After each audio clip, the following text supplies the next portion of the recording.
it's out of control. Like, it did not help him. It helped him make money in college because he got followers, but it actually hurt him as far as him getting a job as an NFL quarterback. Said a lot about Sanders, but he also tweeted out, quote, "This is Kaepernick all over again." What's your reaction? My answer is no. That's my reaction. And I can't believe this is coming out of my mouth. The number one skeptic of the NFL. I'm somebody who many times in the Atlantic and in shows like this have talked about how this league has a lot of racist underpinnings. They, as you mentioned, they have a terrible track record. So I'm the last person to throw down the cape over the puddle for the NFL. But in this case, it wasn't about race. I think it had Holy Jesus. What is that? My thoughts exactly. Like, how in the hell is Jemele Hill the voice of reason in all this? Well, it was definitely a better take than what Skip Bayless had. Football, what is it? Are there racial undertones here? Racist undertones? You be the judge. Racism is so hard to sort of grasp and prove, but it just stinks. It smells of racist undertones, of too many white people in charge in this league who just roll their eyes at both father and son at Colorado. I think that Skip is doing that, or he has that thought, or at least he's pushing the narrative because he's not doing very, very well on his YouTube channel. I think that right there is the real reason why it is that Skip is doing that. Now, guys, I did not think I would be coming back to the Shedeur Sanders situation, but we're back. Once again, to let everybody know that collusion is not the reason why what happened. Okay?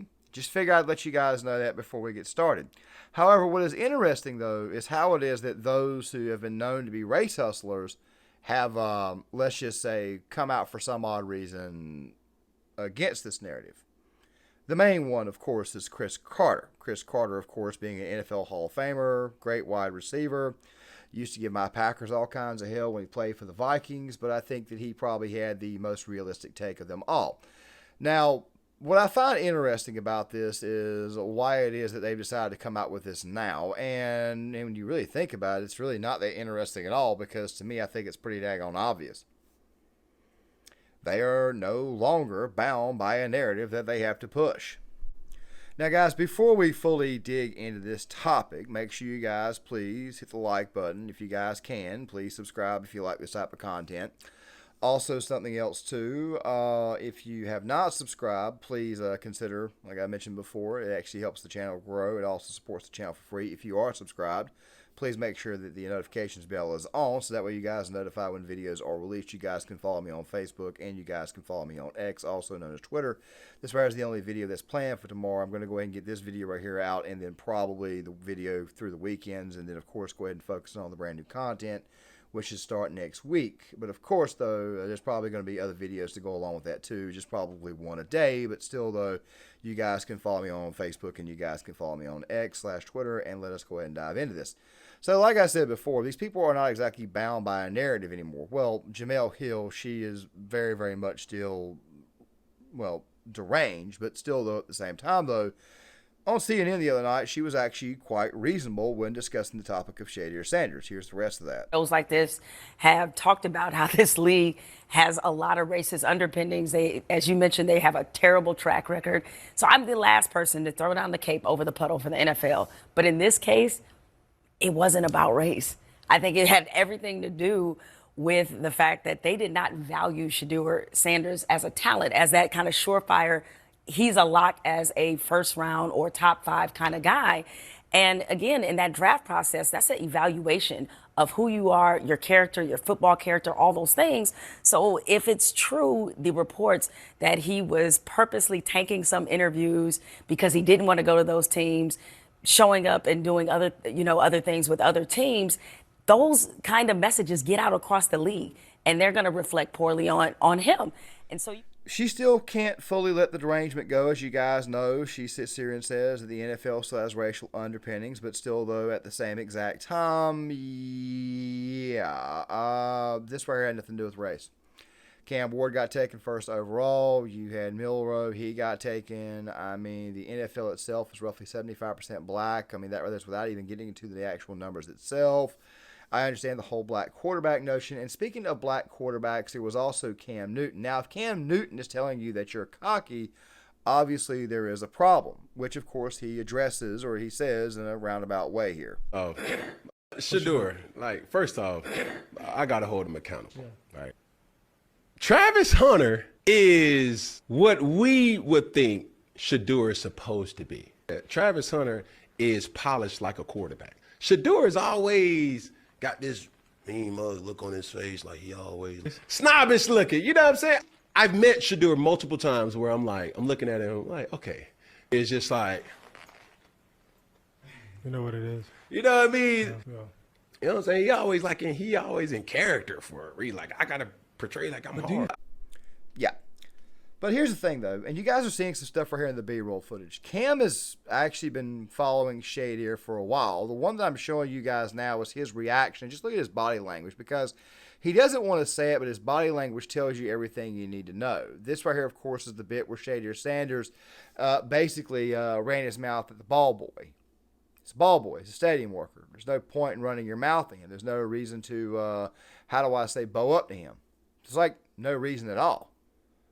Now, like I said, Cam doesn't really say anything here, but his body language seems to indicate, especially by his facial expressions, that even Cam knows that this player is jacked up. But then again, at the same time, though, Cam may have a personal animus, given the fact that, well, him and Shedeur did have some words not too long ago. Weird shit, bro. Weird? You know that shit there, bro. We're gonna talk. I don't see a reason for anybody to get upset about that. But then again, though, at the same time, though, these right here are very, very, very, very, and I mean very, very, very emotional men. Now, gang, there is something from the previous video that I want to kind of replay for you guys, because it wasn't until I went back and rewatched it and re-looked at the clip today that I kind of noticed something about Stephen A. Smith. Now, the reason why I'm replaying this entire segment, of course I've edited it together, it's a little bit longer than normal, is to kind of go ahead and reestablish that you might want to be careful when it comes to the topic of collusion. I'm going to play the first half of it, then I'm going to replay that clip that Damien Woody had, or the response that he had to Stephen A. Smith about this very, very issue of collusion. So let me go ahead and play it for you. I'm only going to interrupt after, well, you guys see what it is. I'm going to be playing for you guys in the B-roll footage. Because it makes me think to myself that maybe somebody's got a little bit more power than maybe they should, but here you go. Corrections that he needs to, and now compete his rear end off to win the job, which he is fully capable of doing in Cleveland. I think the NFL sent the message. And the message that was sent was, you are not that guy. Or, as people like to say, you are not him. Because what I've seen, and what many folks have seen year after year after year, if you have that type of talent, regardless of off the field, interviews, guess what? You're going to get picked high, because the NFL teams are in the winning business. They're not in the business of allowing elite talent to just continue to fall. It just doesn't happen that way. Do we see guys slip some? Absolutely. We've seen guys have egregious things in their background where they might slip, but ultimately the NFL is in a talent acquisition business. Be directed to the people who were interviewing him. It wasn't about his preparation, like supposedly with the New York Giants and Brian Daboll. Why did you confront him? What was the issue? How was he not prepared? What does that exactly mean to you? What does that mean? There's a lot of things that are kind of like I said, there's a lot of information that only the teams can give you, because they're the ones who passed on him. It wasn't me that passed on him. I would have taken the guy given what I know about him. All right, let's get everyone else in here. Listen, I think, first of all, Stephen A., there's a word you use collusion. I think we got to be very careful with the word collusion, because I don't think to me, the talent plays a big role in this whole situation. Nothing that Damien Woody is saying there is wrong. NFL teams will put up with cockiness. They will put up with an attitude if the player is talented enough. So obviously this player was also about Shedeur Sanders' talent. He wasn't a first-round talent, and of course in the second and third round and the fourth round, people began to start plugging holes that they might would need. I honestly think that behind the line, KC over there, behind the line, I'll link the video in the description box if I can find it, because he makes more videos than I do actually nowadays. But I think he made a very, very good point when it came to the Cleveland Browns. He believes that based upon the reaction that the Browns had at the time when they drafted Shedeur, that it's possible that they didn't even really want Shedeur, that the person who actually wanted Shedeur was probably Jimmy Haslam. Jimmy Haslam, of course, is well known for getting in the organization's. Well, I just put it this way here: he has a very, very bad habit of micromanaging. But we did want to talk about collusion, so let's get to that. Now, guys, I'm going to briefly touch on the collusion topic right here, and then I'm going to come back to it towards the end of the video. It's kind of like a half bit, but of course, you guys will see towards the end of the video how it is that it actually makes sense in this situation, especially when we get to the Chris Carter segment. And of course, there's also the Jason Whitlock segment. So just bear with me. We will go full circle here. Like I said, I could provide a lot of commentary to what Louis Riddick and Damien Woody is saying there. But what you guys are seeing right here in the B-roll footage, and I'm playing it over and over and over for you guys here, is the fact that Stephen A. Smith has got this very, very, very odd facial expression. Now, I understand that most of First Take is scripted, but then again, though, at the same time, though, something tells me that given his brand new contract, Stephen A. has got a lot more power than you might would think. But then again, though, at the same time, though, apparently he's also playing in soap operas now as well, and there are people who are, quite frankly, going after him over that there, making fun of his acting, all that type of stuff there. I would play the clip, but if I do, I'll probably get a copyright claim. The point is this right here, and what Damien Woody was saying about collusion is 100% accurate. You might want to watch it when you decide to throw around phrases like collusion. It doesn't seem to me like anybody can check Stephen A. Smith, but then again, though, at the same time, though, this player is also the same guy that got Max Kellerman removed from First Take. You're not going to hear me cry about Max Kellerman. He was a woke tard from hell, and quite frankly, I absolutely could not stand Max Kellerman.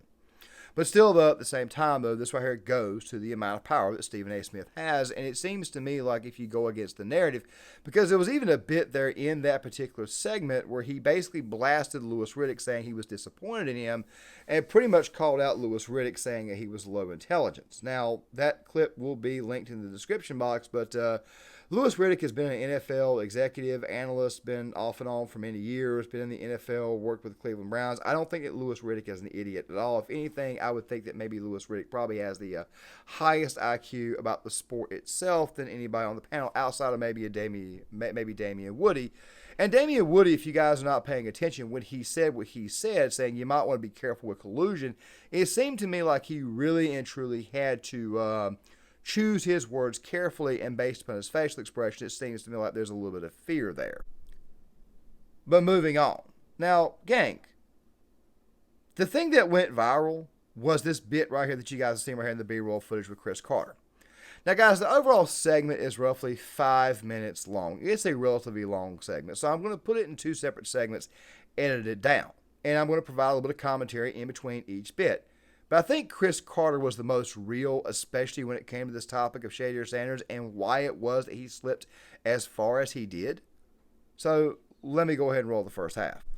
This first half's roughly about 1 minute and 30 seconds. I'm going to let it play all the way through. Of course, I've had to edit a couple of things out. Like I said, it's about a 5-minute long clip. The full clip will be in the description box. So I just want to touch on the highest points, but let's go ahead and get to it. Number one thing that didn't happen was there was not a collusion message with the NFL owners.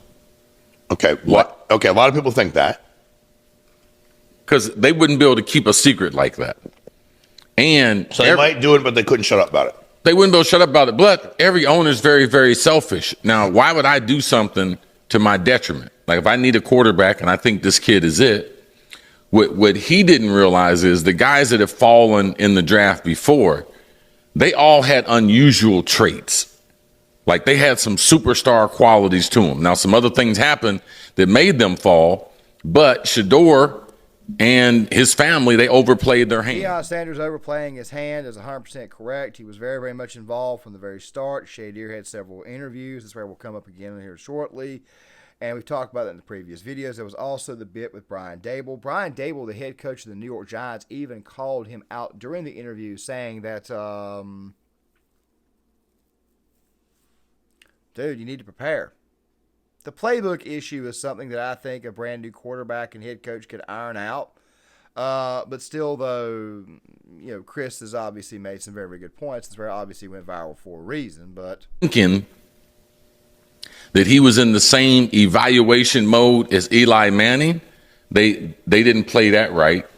Them trying to narrow the teams that he was going to go to, that didn't do right. Not working out at the combine, that wasn't the right thing.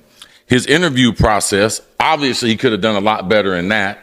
A lot of people left that meeting, felt he was very, very entitled. Which meet? Like, because they said Brian DeBall, the Giants coach, had said he didn't like the meeting. He asked him, he had some book, was his playbook or something he was supposed to know, and he said he felt weird about it. I don't know who else said they didn't like the meeting with him. Or were just people behind the scenes saying they did? Well, the thing about it, they didn't draft him. I know that. I talked about this right here in the other videos. All right, a lot of this has got to do with how you act off the field as well.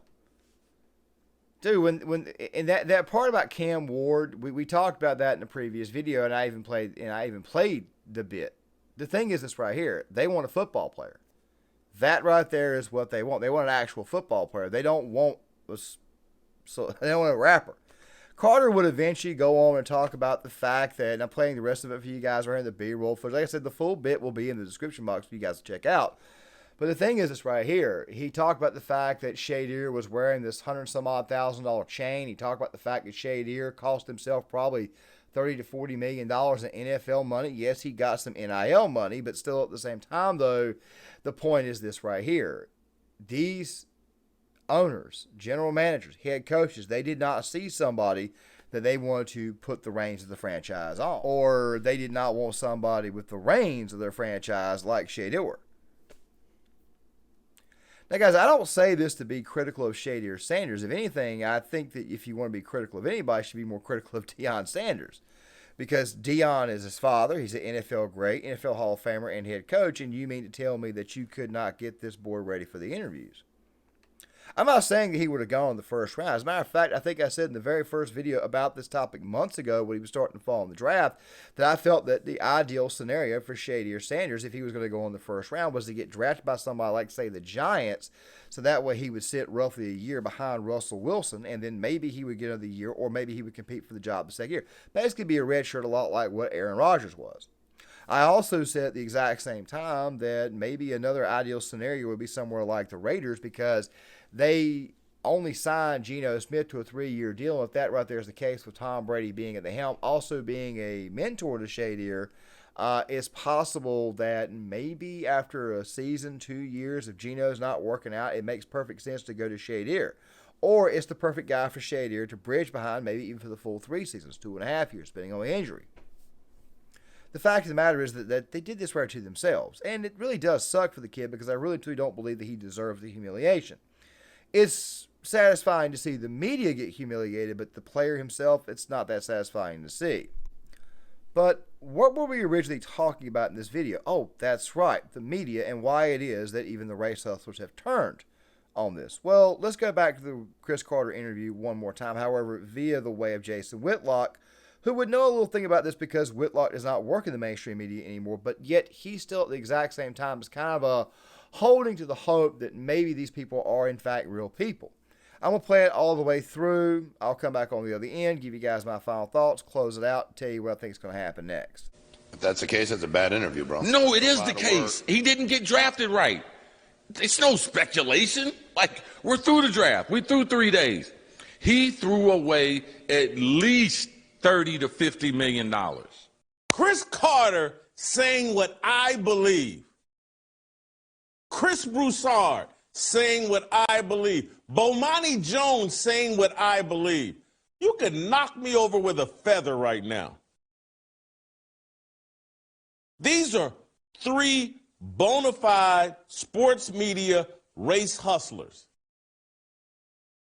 And they're having to say what I believe about Tupac Shadur. No, Jason, I think that the real reason why the race hustlers are beginning to turn is because they no longer work in the media. You see, when you are in the media, you are confined. You're confined to a story. Let me give you guys a good example of what I mean. Do you guys remember back in Trump's first term? I want to say it was 2019 when Chris Cuomo, we used to call him Fredo Cuomo, he got in trouble for that whole Fredo bit. where he was called Fredo because Fredo was the weak brother, and he said it was the N-word for Italians. Thought that's who you were. No, punk-ass bitches from the right call me Fredo. My name is Chris Cuomo. I'm an anchor on CNN. Fredo is from The Godfather. He was that weak brother. Isn't that your brother? And they use it as an Italian aspersion. Any of you Italian? Are you Italian? It's a fucking insult to your people. It's an insult to your fucking people. It's like the N-word for us. I just figured I'd play that for you guys to kind of remind you. But the thing is this right here. Chris Cuomo had another bit during 2020 where he revealed that he did not exactly like his job. Now, Cuomo is still very, very much a liberal hack. And, of course, he's also let some things slip, like back at the 2024 DNC. I don't think I need to replay that. That would make the video much, much longer than it needs to be. But he went on an epic rant about the Democrats and the donor class, basically saying that they're not really and truly, don't really truly care about you. They just care about the power, not your vote. Or if they want your votes, that way they can get power. They don't plan on doing anything for you. However, the thing is this right here. Chris Cuomo back in 2020 laid it out that he did not like his job. Well, the main reason why he probably didn't like his job, some if you tell him the truth or not, even though he's been caught in several lies, is the fact that he had to toe the line for the media. He had to say shit that he knew, quite frankly, was not true. Chris Carter has had to do it as well. He's no longer working for a company, no longer working for Fox or ESPN.